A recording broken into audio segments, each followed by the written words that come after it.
Once upon a time, there lived a beautiful woman named Ada. Ada was married to Mazi Achebe, who also had a second wife named Nkechi. Ada had no child for Mazi Achebe, but his second wife Nkechi had two sons. Ada had been married to Mazi Achebe for 20 years, and her co-wife Nkechi always looked for ways to ridicule her for not having a child. At the slightest opportunity, Nkechi will call Ada names such as barren and also accuse her of being a witch who ate up her own unborn babies. These words pierced the heart of Ada, who believed that the gods had turned their backs on her. Even her husband Achebe never cautioned Nkechi for her actions, and this made Ada feel as though she was all alone on earth. One early morning, Ada wandered into the bush to harm herself.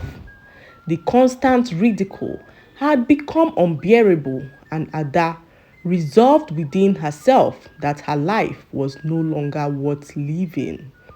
She sat on a rock in the bush and began to sing a very sad song when she caught sight of a young man in the bush.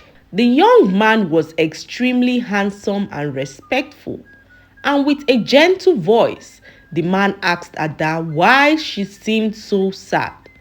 But Ada could not bring herself to narrate the dreadful things that had happened to her to the young man. The man then looked at Ada in pity and stretched out his hands towards her. "Take this, eat, and all your troubles will go away," said the young man, and Ada, out of desperation, took the weird-looking seed from the man's hands and ate.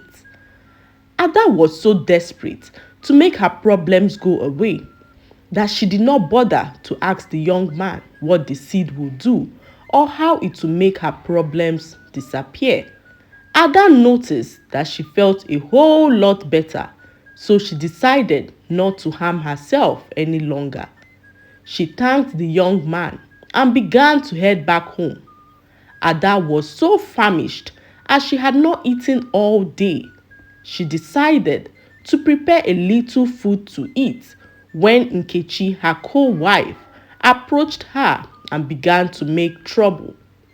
She said countless horrible things to Ada, and this broke Ada's heart as she began to cry and wished that Nkechi would stop speaking forever. The next thing that happened shocked Ada as Nkechi became mute instantly. Her speaking ceased, and the more she struggled to speak, the harder it was for her to utter a word.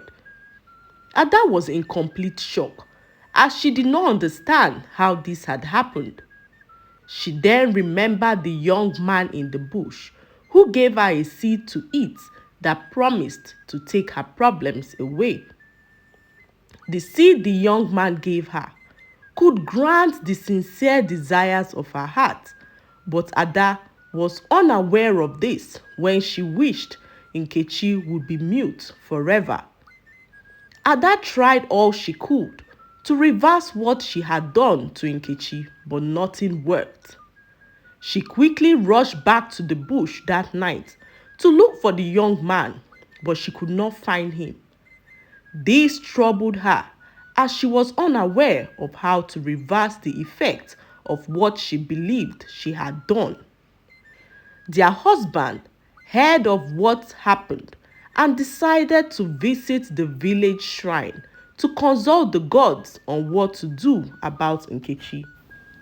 The juju man then told Mazi Achebe that Nkechi brought the calamity upon herself and that only one person can break the curse. The juju man went on to reveal that the person who could break the curse was in his household. Mazi Achebe returned home confused and summoned his wives and children. He told them all to take turns in trying to break the curse placed upon Nkechi. They did all they could, including Ada, but yet Nkechi remained mute.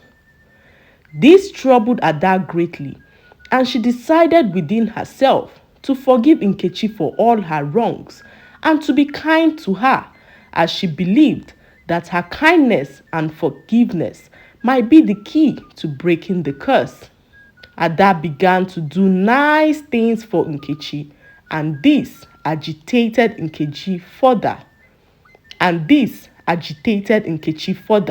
Who blamed Ada for what had happened to her. One day, Nkechi's son, Obi, fell terribly ill and was at the verge of dying.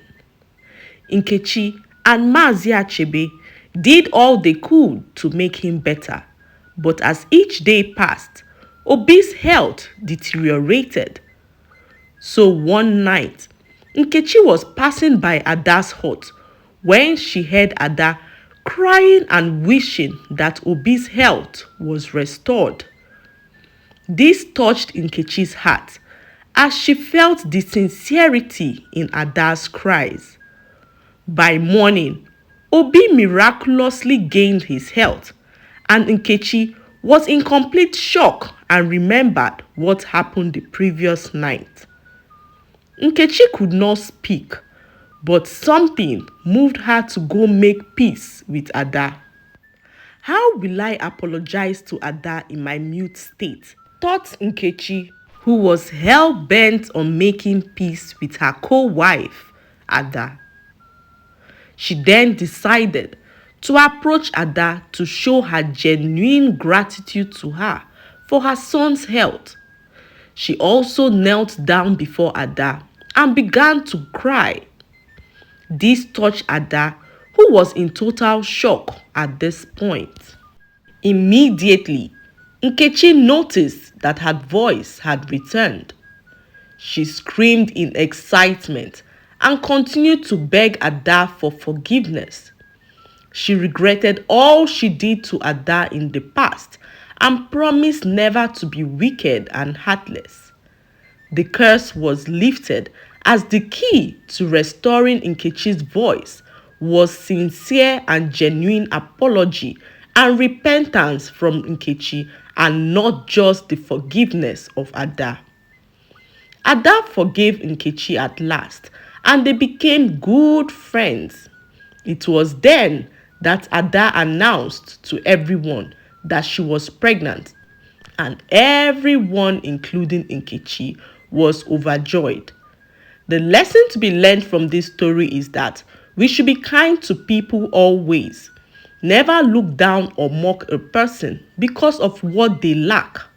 Learn to be a pillar of strength to people around you, as it costs nothing to be kind. I hope you enjoyed the story. Please like, subscribe, and leave a comment.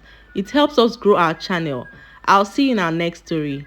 Bye.